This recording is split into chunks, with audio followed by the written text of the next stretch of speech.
Jeffrey Epstein died in prison on August 10, 2019, and while the official conclusion was swift, public doubts remain. His death closed a courtroom case, but it opened a long-running debate about accountability, transparency, and trust in institutions. When Epstein died in federal custody, it marked the end of a trial that never happened, yet it did not end the questions surrounding his network, his influence, or the failures that allowed his crimes to continue for so long. Epstein's death in prison has been officially explained, but it continues to divide public opinion because it removed the possibility of testimony, cross-examination, and a verdict.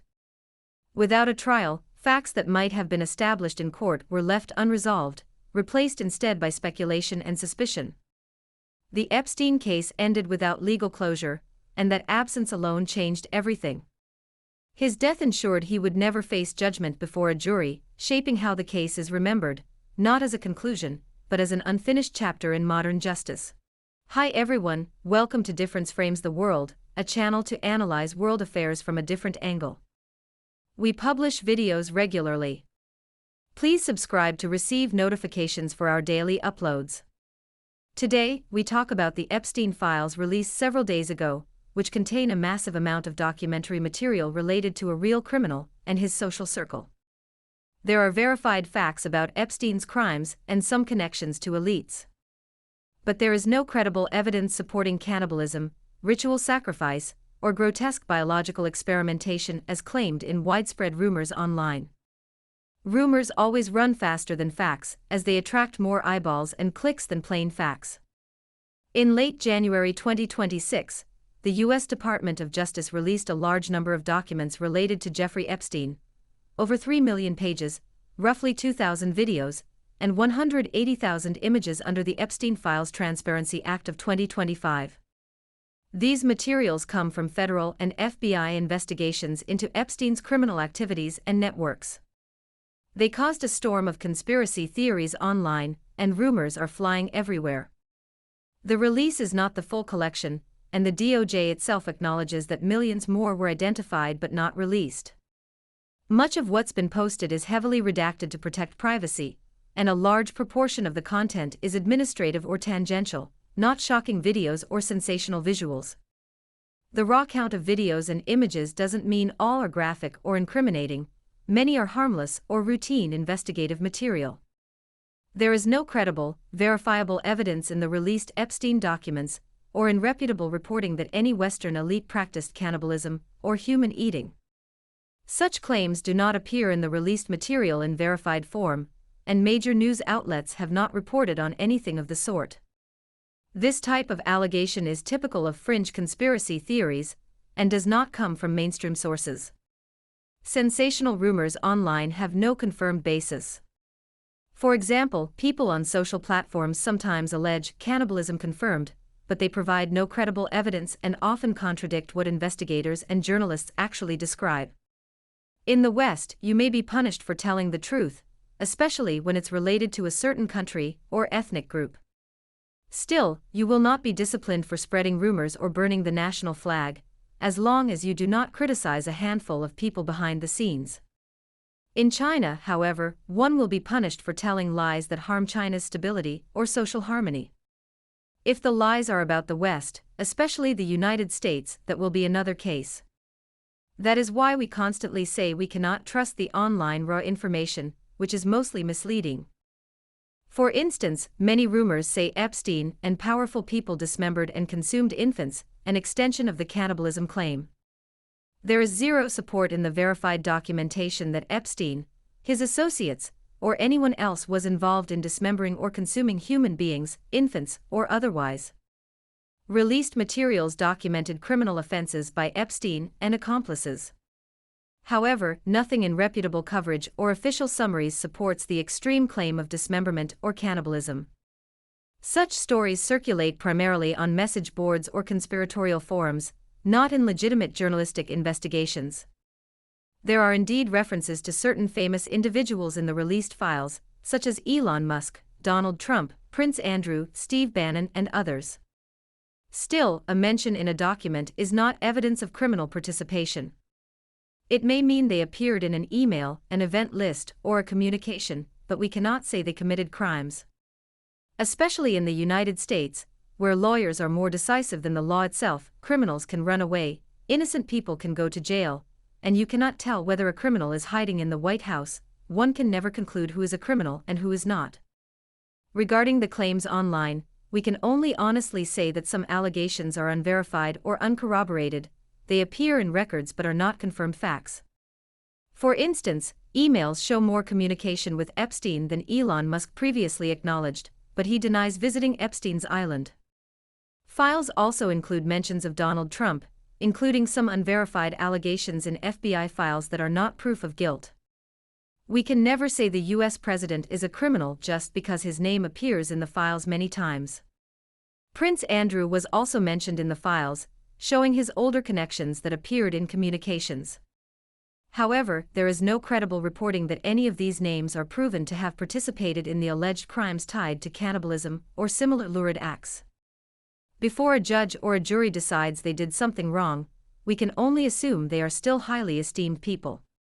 Some online claims say the Epstein Files explain huge missing child numbers because children were trafficked for bizarre rituals.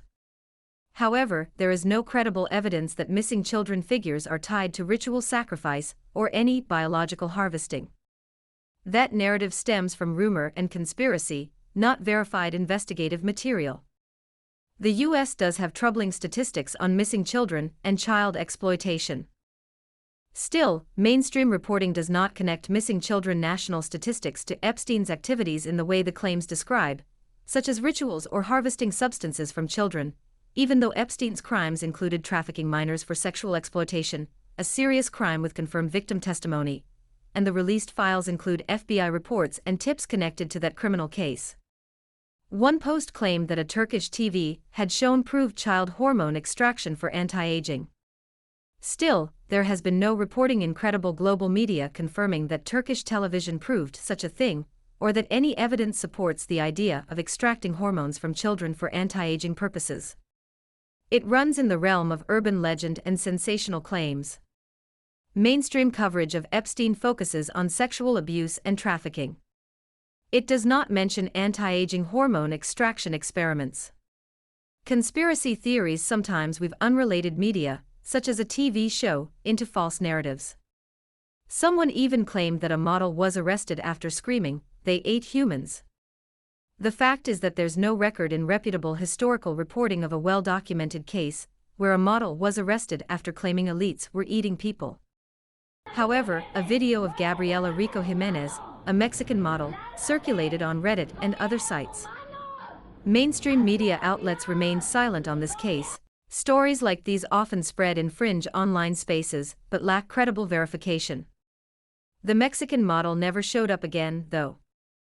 We don't know what happened to her, and no major news organization has reported such an incident tied to Epstein or elites. Someone even challenged the US adoption system, saying it is part of a hideous trafficking ring. There are indeed documented cases of abuse and negligence in adoption situations, including individual lawsuits alleging maltreatment by guardians. However, there is no evidence from the Epstein Files that the US government adoption system is broadly a trafficking ring or part of a coordinated criminal enterprise beyond standard child protection failures. Some rumors even go to extremes, claiming the files reveal bioexperiments such as stem cell extraction and other sinister science.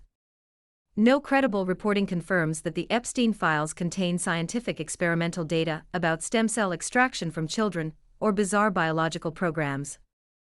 These are conspiracy talk board extrapolations. The released files as of January 30, 2026, primarily consist of emails, guest lists, correspondence, tips, and investigative documents. There has been no verified reporting of biomedical experimentation conducted on minors in connection with Epstein's network. As for the widespread rumor that Bill Gates requested antibiotics from Epstein due to an STD, there's no verified reporting from major outlets that Bill Gates requested medication from Epstein, even though a CNBC report disclosed an email written by Jeffrey Epstein on July 18, 2013, with content inappropriate to show on YouTube. Even if emails exist between Gates and Epstein, they are not evidence of such a specific medical claim. In fact, a spokesperson for Gates has publicly called some emailed claims absurd and completely false. Bill Gates has firmly denied allegations stemming from files associated with Jeffrey Epstein that suggest he contracted a sexually transmitted disease, labeling these claims as entirely false. The documents also reveal that, following the dissolution of their friendship, Epstein sought to undermine Gates's reputation through a campaign of defamation. Some influencers claim that Trump and others assaulted minors decades ago with Epstein. There have been unverified tips and allegations against Donald Trump and others in the Epstein Files, but unverified does not mean proven. The DOJ and FBI notes explicitly state that some allegations are not credible or are unverified, and referencing them does not prove criminal conduct. Epstein's crimes were real, and he was convicted of sex trafficking of minors. But extending it to specific and proven accusations against third parties without evidence is speculation, not a fact. There are also claims saying that Elon Musk repeatedly asked when he could attend wild parties. The fact is that the released files do include email correspondence involving Elon Musk and Epstein, but Elon Musk has publicly said he did not visit Epstein's island. However, the claim that he repeatedly asked when he could attend wild parties is a misinterpretation or exaggeration of context. Emails do not equate to a pattern of predatory behavior. At most, they show that Elon Musk communicated socially with Epstein. There are references and communications involving a wide range of public figures in the files. For example, reports show correspondence between Epstein and Kevin Warsh. But mentioning someone in a document does not, by itself, prove illegal behavior. It can reflect social or political email threads, invitations, or contacts, not necessarily criminal conduct. The release of Epstein's files has indeed revealed connections, references, and many disturbing facts about his network, sparking political controversy and public debate over transparency. But the idea of a monolithic global conspiracy involving cannibalism, ritual sacrifice, and other extreme elements is not supported by credible reporting or verified evidence. Extremist narratives thrive in gaps where information is redacted or hard to interpret, but the absence of context does not prove these claims true.